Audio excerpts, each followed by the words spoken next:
মানি না মানি না মানি মানি আমরা পরীক্ষা দিব না। দেমু দেমু। অবরোধ করতেছি পরীক্ষা না দেওয়ার লেগে বেটা। আসসালামু আলাইকুম ভাই, আপনারা যে রাজপথে নেমেছেন, আপনাদের রাজপথে নামার কারণ কি? আমরা এবার এইচএসসি 25 পরীক্ষার্থী আমরা পরীক্ষা দিতে চাচ্ছি না। আমরা চাচ্ছি পরীক্ষাটা ডেট পিছানো হোক এবং 50 নম্বরের পরীক্ষা নেওয়া হোক। আপনারা যে পরীক্ষা দিতে চাচ্ছেন না তার কারণ কি? খুব মর্মান্তিক একটা প্রশ্ন করেছেন।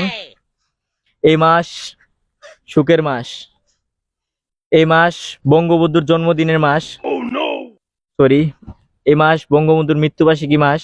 তাই আমরা একটা পার্টির আয়োজন করেছি 15 আগস্ট। সরি আবারও দুঃখিত। মিলাদ মাহফিলের আয়োজন করেছি, তার মধ্যে নাস্তা পানির ব্যবস্থা আছে। সেই নাস্তা পানি করার পর আমরা প্রিপারেশন নিব যেন আমরা ভালো করে পড়তে পারি। ভাই, আপনাদের আর কি কোনো কারণ আছে? ভাই আমার একটা কারণ আছে। জি বলেন।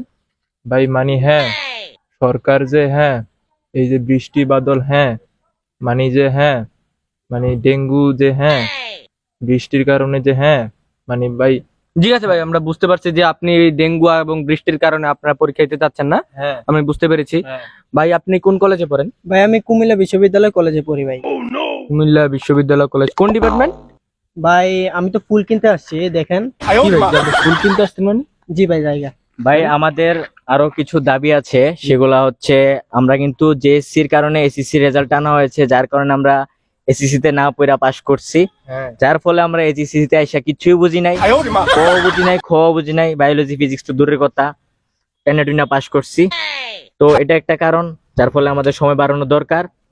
এবং আমরা চাকরির ক্ষেত্রে কিংবা বিভিন্ন ভার্সিটির ভর্তির ক্ষেত্রে মুক্তিযুদ্ধ কোটা এবং বিভিন্ন কোটা দেখতে পাই।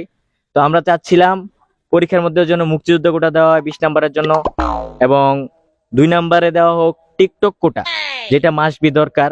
টিকটক কোটা দিলে আপনার 50 মার্ক ফিতে যেন দেওয়া হয়।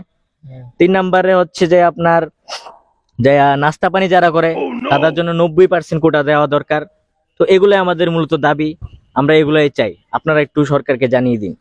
আচ্ছা ভাই, আমি আপনাদের দুঃখ বুঝতে পেরেছি। যে দেখুন দর্শক, আমি তাদের মন থেকেও বুঝতে পেরেছি, আমার মন থেকেও বুঝতে পেরেছি, সরকারের মন থেকেও বুঝতে পেরেছি। আমি খুবই বেশি বুঝতে পেরেছি। আমি বুঝতে পেরেছি এখন আপনারা এগুলা পূরণ করে দেবেন।